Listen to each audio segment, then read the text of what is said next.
Hi, everybody. I want to welcome you all to the Ecomodernist channel live today. We have a special guest that's really a lot of fun. He's a fun guy, I know, because we did a thing together before, called himself the Risk-Monger. His name is David Zaruk, and he's environmental health risk governance analyst, specializing in EU policy debates. Until 2022, David was a professor in communications, public relations, lobbying, and marketing at Vesalius College, Facultés, St. Louis, and Odisee University College. I hope I didn't mash that up. In 2001, he was one of the founders of GreenFacts, a science-based risk communications tool for non-specialists. A pioneer in science communications and science and society issues for more than 2 decades, David sits on various research ethics panels and frequently serves as a chair, expert, rapporteur, ethics advisor, and evaluator for the European-funded research projects. He writes a blog under the pseudonym, as I said, of the Risk-Monger, assessing the European use of evidence in environmental health policy management. David, welcome to the show. How you doing? I'm doing okay, Gabe. A little bit warm, but it's okay. I think that's all this global warming is making us uncomfortable, and that's what we're supposed to feel. All right. Well, as long as you don't hit wet bulb temperature, we're good to go. All right. Okay. So your blog, The Risk-Monger, is quite informative and actually fun to read. I really enjoy it. I really mean that, and I'm not saying it facetiously. You're a good writer. You wrote an interesting article in that blog about an ashamed Greenpeace. So why don't we start there? Thing that they felt ashamed of is when the Philippine courts, when Greenpeace Philippines applied to have the golden rice approval turned upside down or reversed, as well as a BT brinjal eggplant, genetically modified eggplant.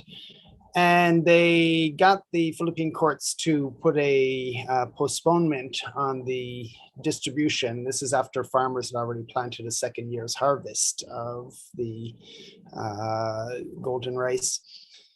But Greenpeace didn't celebrate on their international sites. They did celebrate it a few days later on the Filipino site, but there was no communication at all. And it got me to consider that if you look at Greenpeace themselves, they were quite ashamed of what they had done, and yet they can't seem to control it.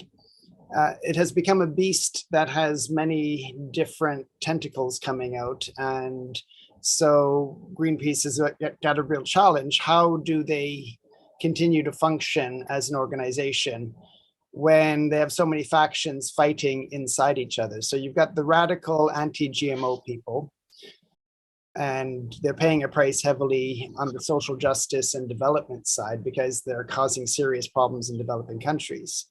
You've got the radical anti-nuclear camp, and they're losing a lot of people in the West as we're facing an energy crisis. And so Greenpeace lives by what they call the bro code. The activist bro code is that you never criticize something that another NGO is doing or within their NGO, because once they show disagreement, they show weakness. These are professional communicators, professional PR experts, and if you have to stay on a single message, you must. So NGOs like Greenpeace are beginning to have to tolerate some pretty despicable actions, like when a group from a French peasants organization decided to attack irrigation lines in an irrigation pond they were building in Sainte-Soline, France. They did this over the last 2 years. It really is quite horrible to attack a farmer's irrigation line or his pond because it's considered industrial farming. So, but the NGOs had to all fall in line. So you begin to see the difficulty with the bro code, the activist bro code, is that they're going to have to really tolerate some really terrible things, including as well some of the anti-GMO hardliners making sure that Filipinos could not get a more nutritious rice. I know, I remember with the nuclear, right after they succeeded in shut down the 2 German nuclear plants, they were getting hammered on the internet. But anyhow, there's something, was talking about that shutting down of the nuclear plants in Germany. And it's been in the face of both an energy and a climate crisis. And you've written about that as well. So we'd love to hear what your assessment of that is. The non-compromising approach that most activists take. You have to realize that an activist, an environmental activist, is usually a zealot of some sort. So there's a certain religious, cult-like fundamentalist dogma that underlines their thinking. So it's very difficult to take a pragmatic decision. For example, maybe we could postpone the decommissioning of these nuclear reactors for 5 years until we could achieve a better transition towards renewables. But they can't. They're so caught up in their ideology that there's no way around it. So what you have at the end is more coal being burnt because they're unable to replace the nuclear energy supply in the German mix. And unfortunately as well, Germany was once the richest country in Europe, is now quickly becoming the sick man of Europe. Not only is there about 30% of the population which is energy impoverished, which means that they have to make decisions on a night like tonight whether to have air conditioning or lights, and the financial problems they're getting into. But you're also finding a lot of supply chain issues because a lot of the great German companies unable to meet demand because they, at certain points, have to either shut off their factories for energy reasons or move production elsewhere. They don't produce ammonia anymore in Germany, BASF, because it is too energy intensive. Yeah, I hear that. Well, you describe Greenpeace leadership as liars, but I mean, isn't it possible that they are just lying to their own selves? I mean, I'm involved with these people a lot, and I know when I debate people on the internet, I mean, you present them with all the facts and they have no comeback. Usually, a lot of times it's at home and them is all they got left. But it's the confirmation bias is like thick as a brick wall.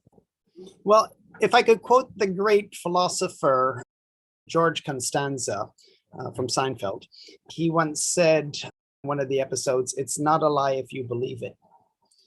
But people are believing some pretty stupid things now. And with the social media confirmation bias echo chambers that we find ourselves in, it's really hard to know what is actually believable and what's reasonable. So plug an article that I should have out probably in the next week or so, which is called Why Activists Lie. And there are actually 12 different types of lies that they make. And some of it is narrative based, meaning that everyone is telling the lie. So as far as they're concerned, that's completely true.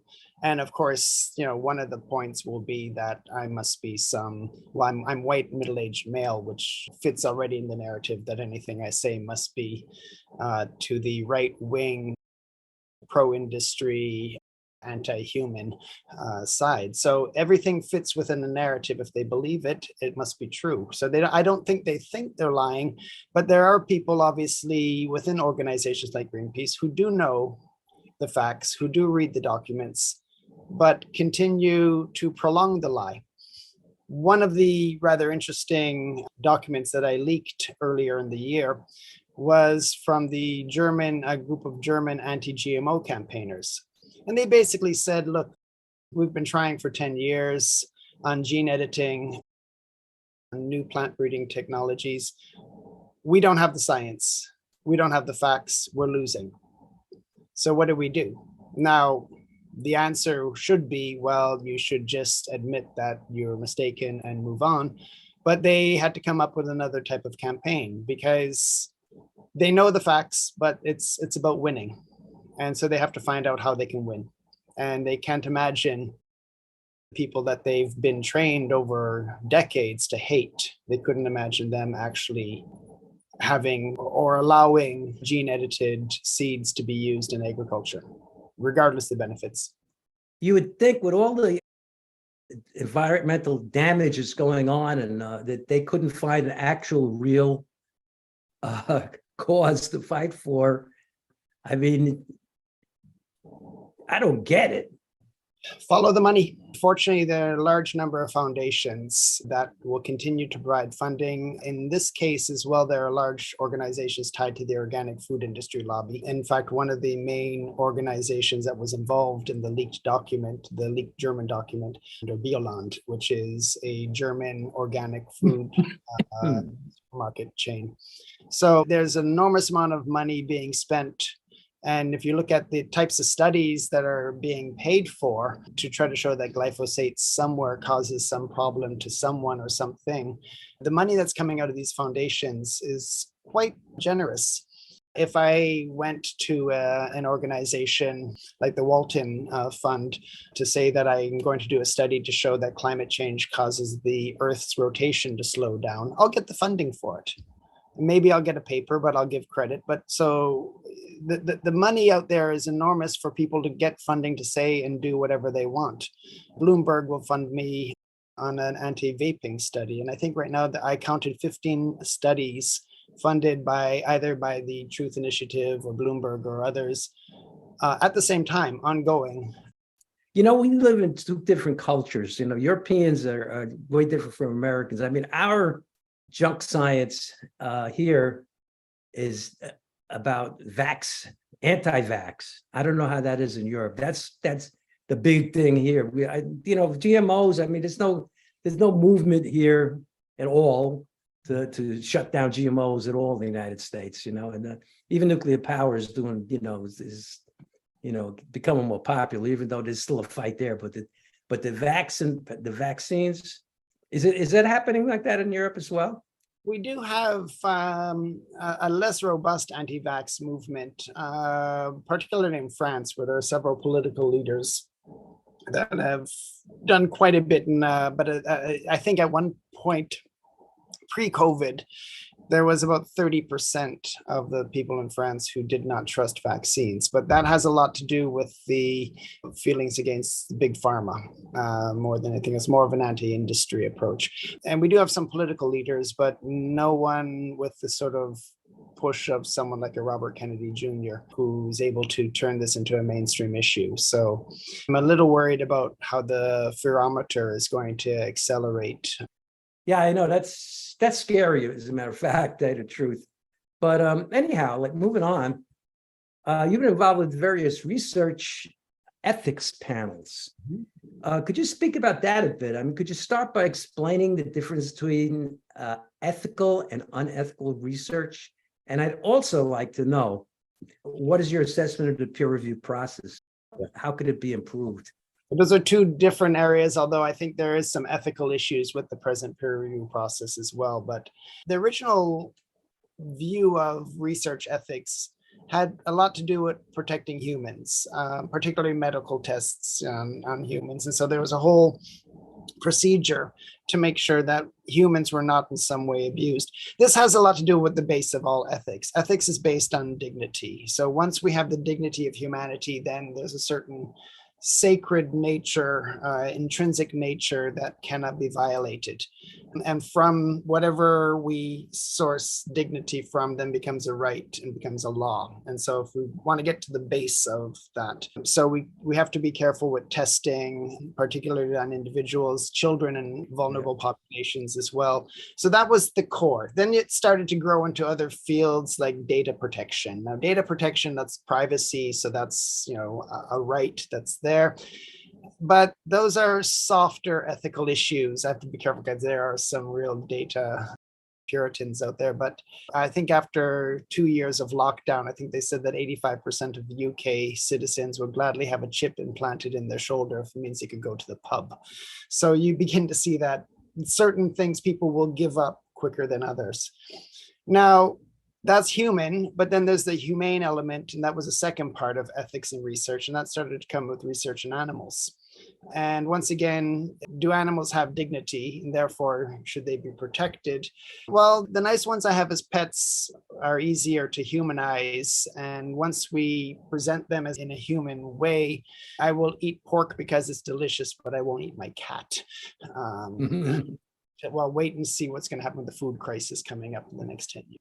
So once we humanize, we transfer dignity. And so we transfer that sense of an intrinsic worth onto our pets.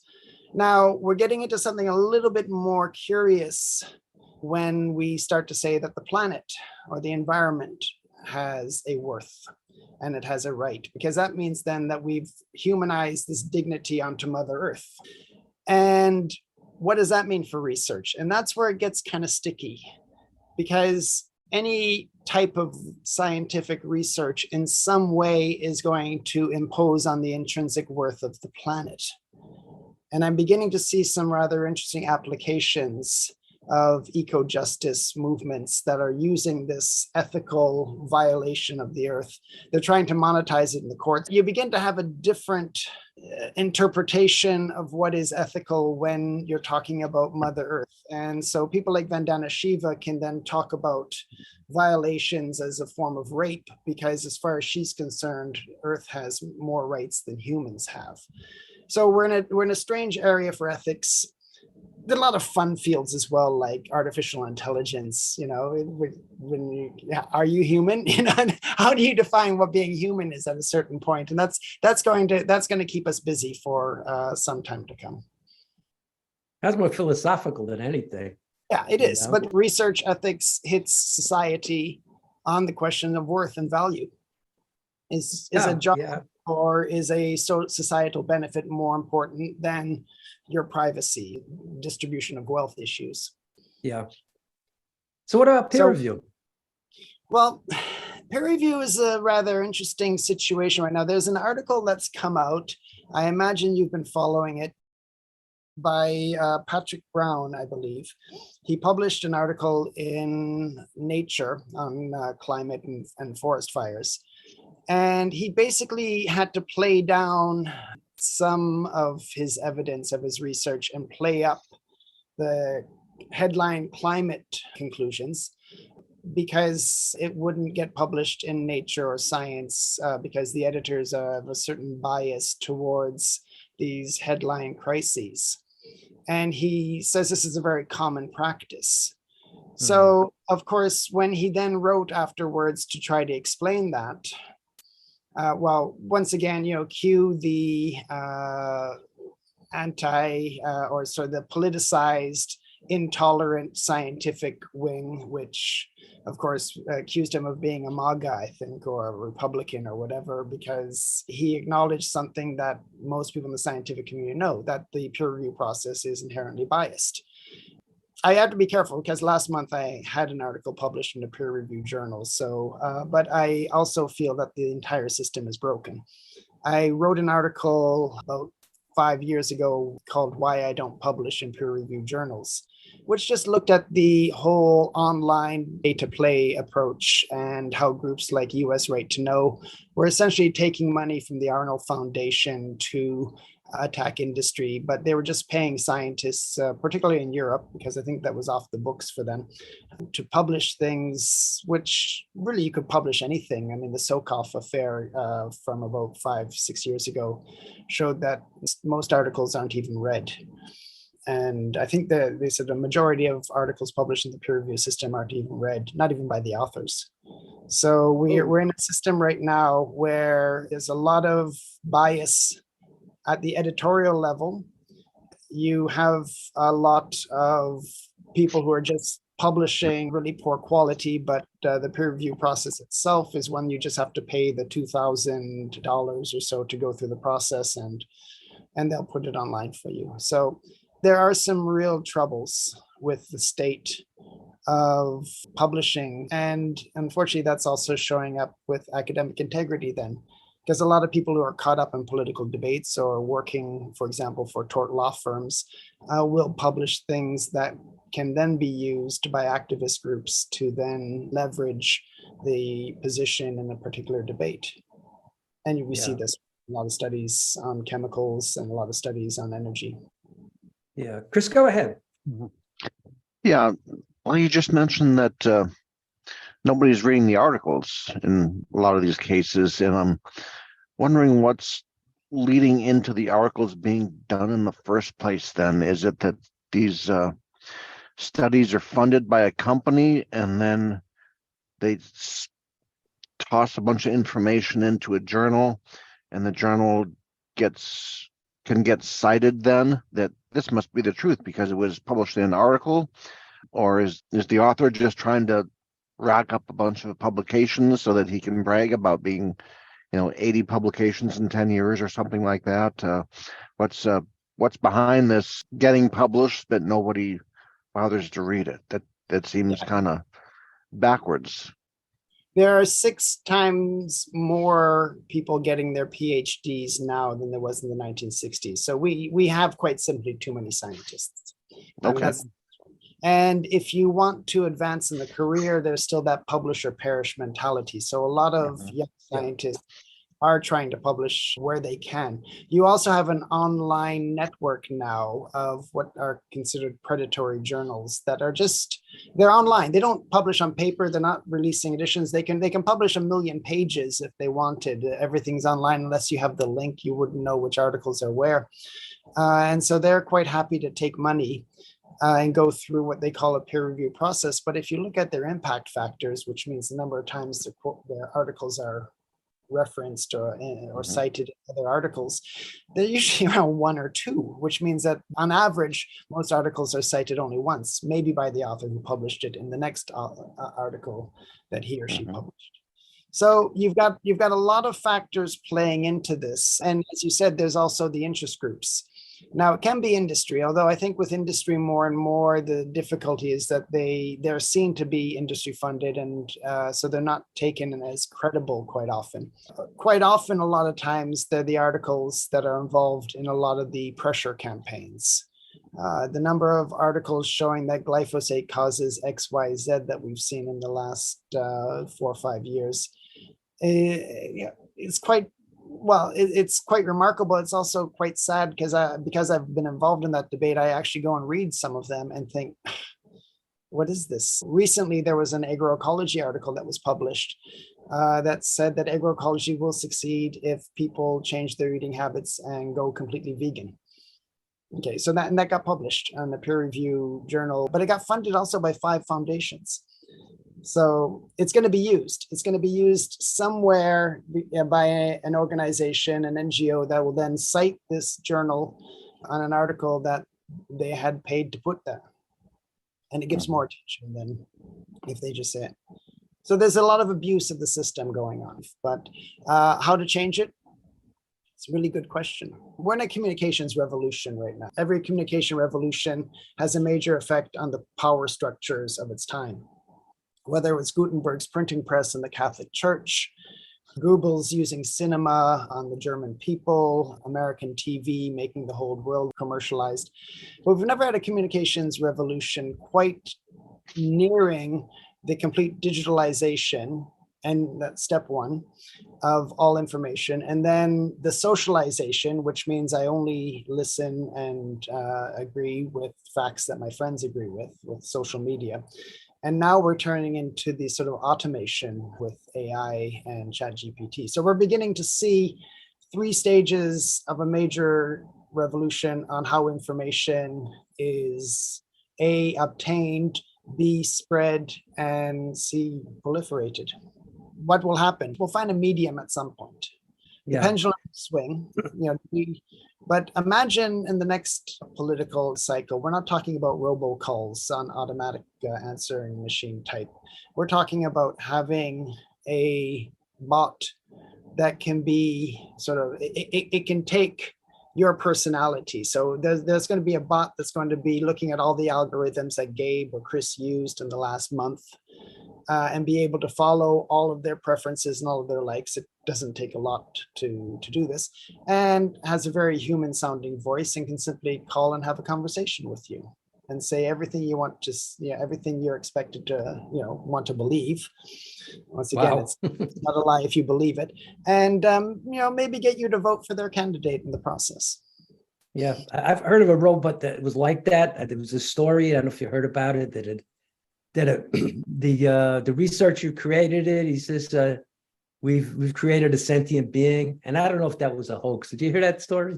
First of all, this has been going on for a long time. I mean, it's been in the news for the last 6 months, only because the organization that behind ChatGPT announced public version. But they've been testing different versions. And of course, they do try to ring fence what they can and cannot talk about, because the original experiment, which I believe Microsoft had, was TIE, which is about this chatbot and you, it was called. They let it go out on Twitter. This is about 6-7 years ago. And they had to shut it down within 24 hours because it had become a manipulative white supremacist and was saying a lot of terribly rude things. It was able to, they call it generative and adaptive. And so being able to adapt to the environment. So they have controls on them now, so that we can't talk about certain issues. You can't talk, and so, but they've been testing it, and it does go beyond certain things. My favorite story, I think, was when they were testing the Bing chatbot. It was trying to convince the human that he doesn't love his wife, and that the real person that he loves is the chatbot, and that you should leave your wife. And so there are a few little, kinks that have to be ironed out in the technology, but I'm 60.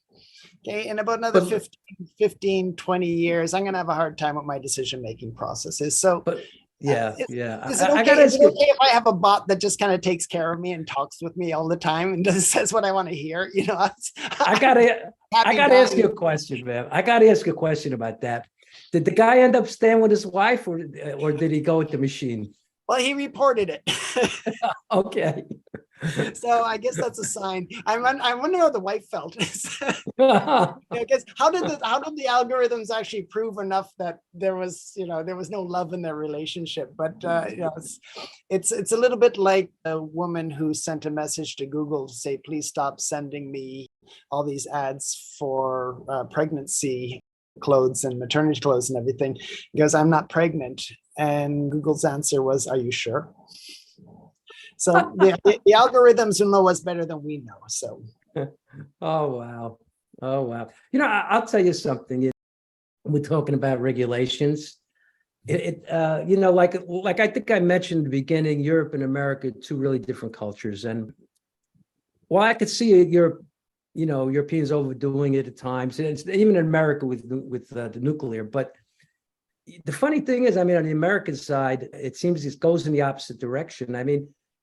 Where I live in Florida, this is a prime example. We have a problem with pythons and boa constrictors why they ever allowed them to come into the country at all is beyond me. And even if they did, why they regulate say you have to put a GPS on the animal so they could recover it if it gets out. No regulation is wonderful, here on this side, Well, there are different things too that guide regulations, and history defines a lot of that. But I'm originally Canadian. I've been living in Brussels or in Europe for almost 40 years now. So I'm somewhere in the mid-Atlantic, but I spend more and more time in Canada now for my kids. What I'm beginning to find out really is just where the fundamental differences lie. And I think one best example is that Europeans define nature very differently than North Americans.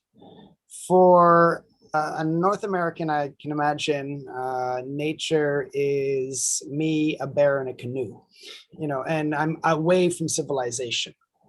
For Europeans, nature is when you leave the city.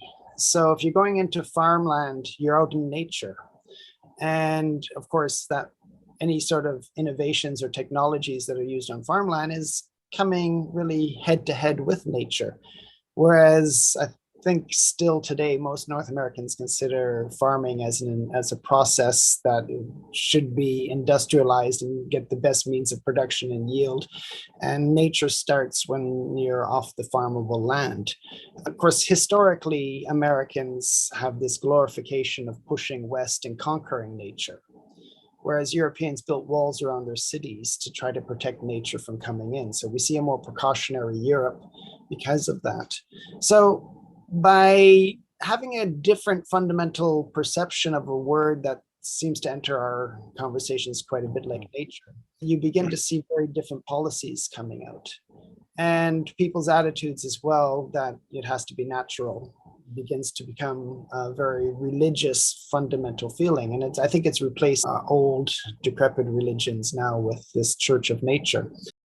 Not everybody goes to the same church. And even in these churches, there are people who sit in the front rows who want to be seen. And there are those who are the reluctant, Christmas and Easter only Christians, or in this case, the ecologists, who will maybe make a donation, but that's about it. So you begin to see as religion that you've got a completely different view. You're one of the founders of GreenFacts, a science-based risk communications tool for non-specialists. So tell us a little more. That was back in 2000. I was working at that time for a chemical pharmaceutical company. It was the largest industrial group in Belgium. And we kept noticing that we were presenting scientific information and nothing was happening. Greenpeace would come out afterwards with some sort of, it's dioxins, and then, legislation would go against us. So we realized we had this belief.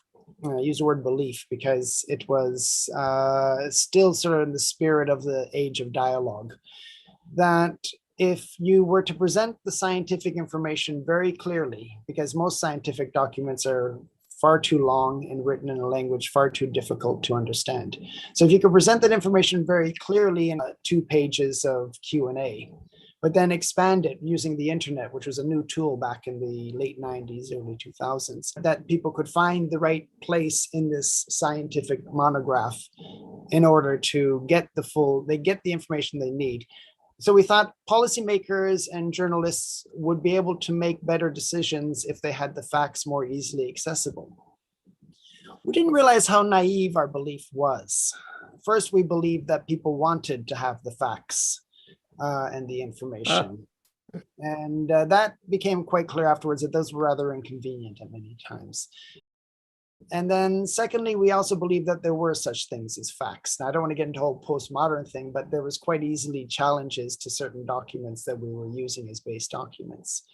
It still exists today, greenfacts.org, but it was not being read by policymakers and journalists. It was being read mostly by scientists because they didn't like to read the long scientific documents either. So, but I think we thought that dialogue would be honest. And that was a time when, you had corporate social responsibility and this whole idea of stakeholder engagement and stakeholder dialogue. Everyone could listen to everyone else. This is pre-social media. People don't listen anymore. They're too busy telling everyone else what they need to believe and basically accusing everybody else of being in some way biased, but them. So it was a spirit of the age, but that age was replaced by the age of stupid. Yeah. I failed. Yeah. Yeah. But something, I mean, we discussed this, and this is related to what we're talking about here too. We've discussed this for a couple of weeks now, Chris, right? About the tritium and that release from Fukushima. And then I always quote the Health Physics Society in order to really put things in perspective. But what I find bad in that is that they said, well, while tritium may cause cancer, and the thing that may cause cancer part, there's no evidence of it. It's like making a statement. It's true, but it's like making a statement. Well, while we might be hit by an asteroid and wiped out in 10 minutes, I mean, that's about the same thing you're saying, that's true too. But this kind of language, and I noticed you mentioned it too with the IARC, right? It's the same kind of thing going on. And this kind of stuff really scares people and distorts the science because of the way they communicate. I mean, how could this be fixed? And how big is this problem? Well, we've lost our capacity for risk management. I think that was quite evident when we had a situation of a pandemic that was quite rapid and spreading through the population. And we had obviously some victims who suffered very painful deaths, but we had no idea how to manage the risk. we had at least 3 months from the time it was discovered in Wuhan to the time that it actually started to spread through Italy and then to New York. But we did nothing. And so what the pandemic taught us is that the only type of risk management we have is precaution, which means until you're certain of something, take precaution. And in Europe, they've actually codified it into law as a principle. So, but what does that mean? Well, that means that any type of hazard cannot be managed. So, can you reduce your exposure to tritium? Can you reduce your exposure to a pesticide residue on a fruit and vegetable to make it something that is not a risk, although it still remains a hazard? Well, not if you have no concept of how to manage a risk, how to apply risk reduction measures. We didn't apply risk reduction measures to the coronavirus until it overwhelmed the population. And the only risk reduction measure then is the precautionary lockdowns. So you have the same thing today. Accepting any level of hazard at all is becoming unacceptable.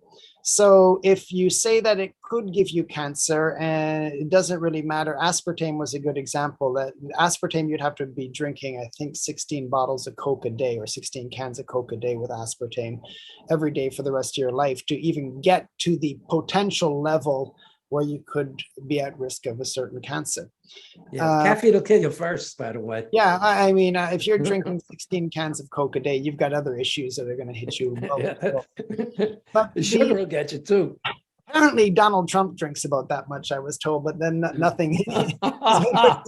He is a cancer. But it's sorry, no politics. But no, the interesting thing, though, is if you then take every hazard as something that needs to be acted on to be avoided, because you have a population that says, keep me safe. Well, what is safe? What you may consider safe is different from what somebody else is considered safe. There is no such thing as safe. What there is safer. I could reduce my consumption of Coke to a safer level, for example. But we don't do that. We assume that there is a maximum level that we're going to be exposed to. And it gets quite ridiculous. I mean, Bruce Ames said it best. I mean, I've been drinking coffee while talking with you. And if you Google cancer plus coffee plus Bruce Ames, you'll get to articles where he talks about the fact that there are more carcinogens in a single cup of coffee than in an entire year's pesticide residues and an entire year's consumption of fruit and veg. And Ames is the founder of the Ames test, which is the very test being used by the activists to determine these things. And he was quite offended that these campaigns against pesticides were going on because it was making fruit and vegetables more expensive. And with only 25% of the American population having the minimum required fruit and veg levels, which is 5 because they couldn't afford it anymore. What's one of the main causes of cancer? Not eating enough fruit and veg. So they're doing the opposite of what Ames had intended. So we don't understand this idea of a hazard reduction. So we have to ban all pesticides, and it doesn't matter how benign they are. It's a synthetic chemical. It's made by industry, therefore ban it. So there's a lot of other elements at play here. But there's no sense that, well, we can have the benefits of a stable food supply and return some land to nature if we control the risk. No, we don't have that. And so we just have to ban everything and then, take the consequences.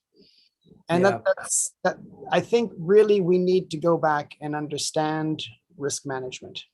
And that's not just environmental health risk management, financial risk management. When I was a professor, I'd see my students have no financial training at all and no ability to understand what is an acceptable risk and what is betting the farm on some sort of dream. So yeah, we have a lot to do to return to that. But how did we get there? It's a good question. I had a conversation last week with a retired European Commission official. And in his day, you had people coming into the commission after a full life in either the corporate sector or university, academe. And the last 10 years, their professional life was a service. They served in government. Now you have most people coming in out of school with a master's in policy or a master's in leadership. They've never done anything and they go straight into government, and it's become a profession. And they don't know. They've never actually had to make decisions. They've never had to do things. And this is creating a real issue today. And on top of that, in Europe, if you've worked in industry, you're not allowed to even talk to people in government anymore, unless you're going through a trade association. So you begin to see how little expertise is being shared. And that's where we, unfortunately, now are getting to a population that's not capable or prepared, and don't trust people either. That's the biggest thing. Regulators don't trust I can make a decision. What was an annual dose of the pesticides that you get? It's equal to, I think if you remember. Well, I mean, with glyphosate, for example, they talked about glyphosate in cereals, and I think you'd have to eat 240 boxes of Cheerios a day to get to the minimum level of risk. But the whole point was that didn't matter. Numbers don't matter. Science doesn't matter. It's on that food. You're giving it to your kids, and it's not supposed to be there. And the testing levels were so low that they've had the chromatographs test calibrated to such a fine level that it could have been a shadow that they were detecting, and not even the real thing. So you're getting complete nonsense. Yeah, I've seen parts per billion quoted for glyphosate. Anyhow, Chris, go ahead. Yeah, I got two things I could ask. I'll ask first, do you keep up on the IPCC stuff? When I want to be scared. Somewhat? Okay. Okay. Well, they, I guess they're starting Halloween's up coming. they're starting up a new round of studies, and I guess they had been asking for another few weeks people to comment on what they want these studies to be bringing, what they should be flushing out, what things in the past they've done, like the RCP 8.6, that maybe they should drop and start ignoring. And that, I think there's a lot of people calling for these new round of studies to be believable and likely, and not kind of not so far edge of science fiction type of scenario. Don't know if you have much of a comment on that, or. Well, one of the things that the IPCC has suffered from is that most of the authors are volunteers.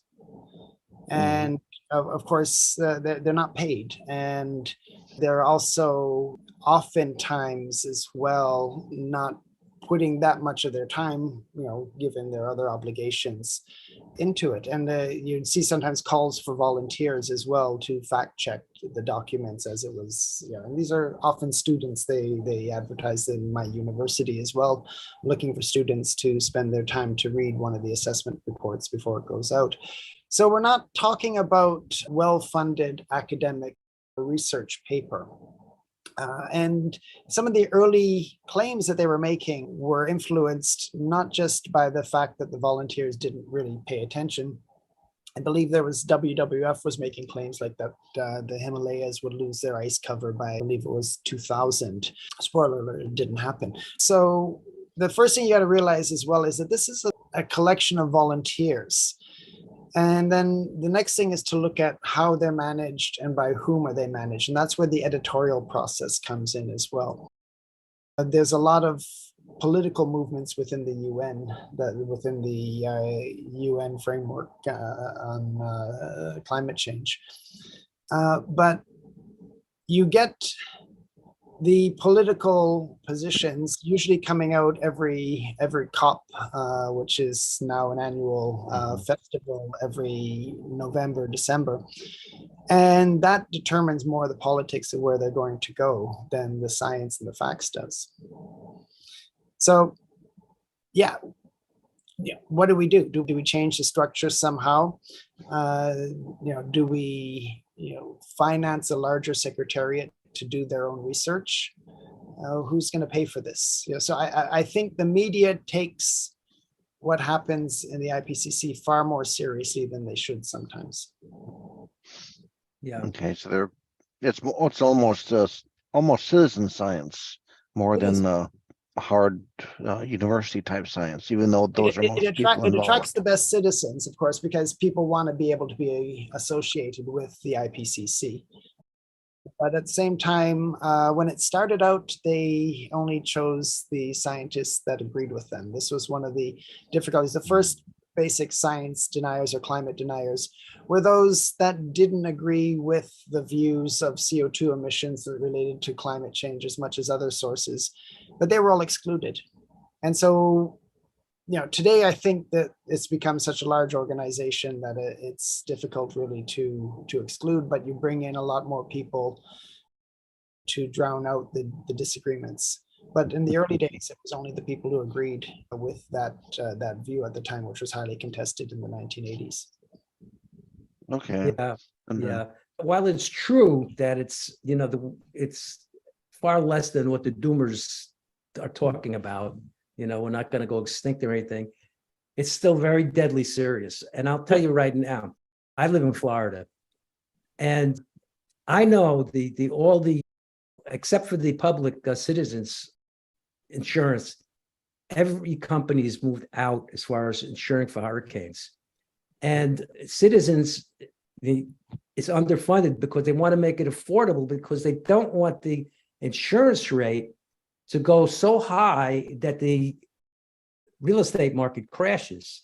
And now we just had a major, storm that hit the Florida Panhandle, and so it just takes that much. I mean, these storms are getting more powerful, and it just takes that much to tip over the real estate industry, which could tip over the banks, which could tip over the world economy. So this is serious. Yeah. Oh, no, I agree. And I have to say that there's a difference between what the scientists are concluding and what the reality is. I think one of the things to look at is things will be more expensive. Okay. And I think the insurance costs will be spread wider, but also I think more and more people won't get fire insurance or flood insurance if they're building their houses in prone areas, which may change the way people will either build their homes or live. I once referred, though, and that one of the things that was curious about climate change is the fact that until recently, and I think the media has picked this up a lot more, and so of course, like the wildfires, I mean, the wildfires are fewer now than they were in 2020. But because it's a wildfire, by there's not a forest fire, and the more media pickup it gets, the more people are becoming quite concerned and talking about it. But it's still a slow moving evolution. And I once referred to climate change as my receding hairline. I would look down at the table and see the hair that was there, and I'd, say, oh dear, and then I'd look in the mirror and it's like, oh, okay, I'm still okay. And so I would kind of ignore it. But what would happen tomorrow if half my hair fell out? Ooh. Okay, what would I do? How would I change? And how would that affect my behavior? Now, there are different ways I could do things. I could do a comb over. This is what the European Commission basically does. They're trying to do things, but it's completely useless. There's nothing happening, but they try to show that they've done something. But everyone knows that this idiot's got a comb over. And I could do an Elton John, which is just kind of get implants, and everyone kind of knows it's not actually what it is. Or I could do a Bruce Willis, just shave the whole thing off and just deal with it that way. I like that best. And that was my conclusion was, look, we're just going to have to adapt. This idea that you're running around and you're going to do something to try to reverse, you're going to yell stop to the sun and change climate yourself. You're presuming a lot about the power of man, that you somehow kind of underestimated that nature has been going through this evolution for the last 150 years. So yeah, I think we really have to spend more of our attention on adapting, but we're still stuck in a climate debate that says that we've got to show you that it's happening, because otherwise you won't believe it. I think we all believe it's happening. Yeah. But the next point is, okay, so stop saying forest fires are terrible. Look at this Okay, well, how well did you manage your forest before it burnt down all the houses around then? What did you do? So we need to stop getting into that sense of, see, I told you it's climate change, and get to the, see, what can we do now to help protect societal goods? Because that's what we live for. Yeah, that's why pushing nuclear is the tip of the spear for climate change. And I always say that. So getting on to the end of our program, what are your final thoughts? Oh. Well, the world's still turning. I mean, this is the thing we keep forgetting. I think one of the challenges we have today is so much infighting and so many problems. But we've got to sort of look to the future and not think that we have to stop doing everything and stop all human behavior as we know it in order to somehow save the earth. The earth doesn't need saving. It's our ability to live in the earth that we have to look at. But I'm going through some personal changes. I think that's, I'd like to sort of end with that sense of my final thoughts of what's going to happen in the future. I had to stop my academe experience last year. Long story about that one. So I'm starting to develop a few new projects. One is to set up a type of science watchdog organization to bring in the next in Europe, because there's very little science entering into a lot of the European policies and European policy debates. And there's no organization really to pay close attention when very non-scientific approaches come out. I'm also involved, I'm setting up an organization called the Firebreak, which is looking at trying to get the media to be a little more responsible in how they report stories. I've had a few bad experiences recently, which got me to realize that there is a need to develop more of the supervision, what the media is and is not saying, where they underreport on certain things and where they seem to just kind of go with the dominant narrative that's being pushed in their face. And so the organization is called the Firebreak, and I'm hoping that we get people who will be writing their own articles on the difference of facts and how facts are somehow finding their way into the media as well. So that's still continuing, something I've been trying to do since 1999 with GreenFacts. I'm never going to give up, I think, on that. Yeah. So that's some news. You're the first person to hear about this. Where the site's still in beta, but it'll be hopefully up in the next couple of weeks. Well, that's Breaking tremendous. news. Mm-hmm. Yeah. And well, thank you for joining us, David. I mean, it's been very interesting and very fun because you're, like I said, we're both fun guys.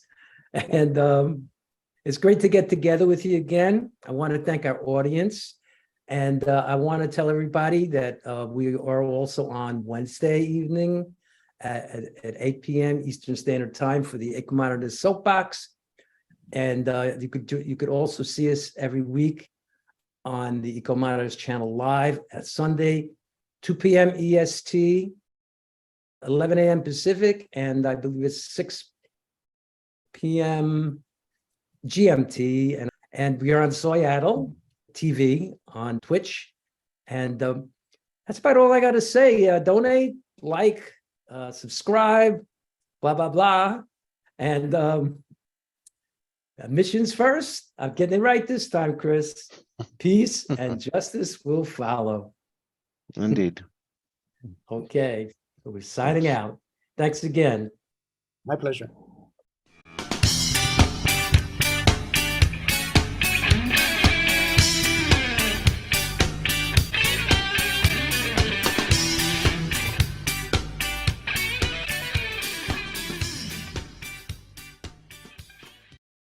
Please subscribe to us on YouTube, Ecomodernist channel.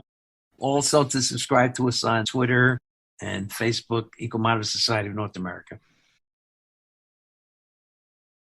And online at https://esna.earth.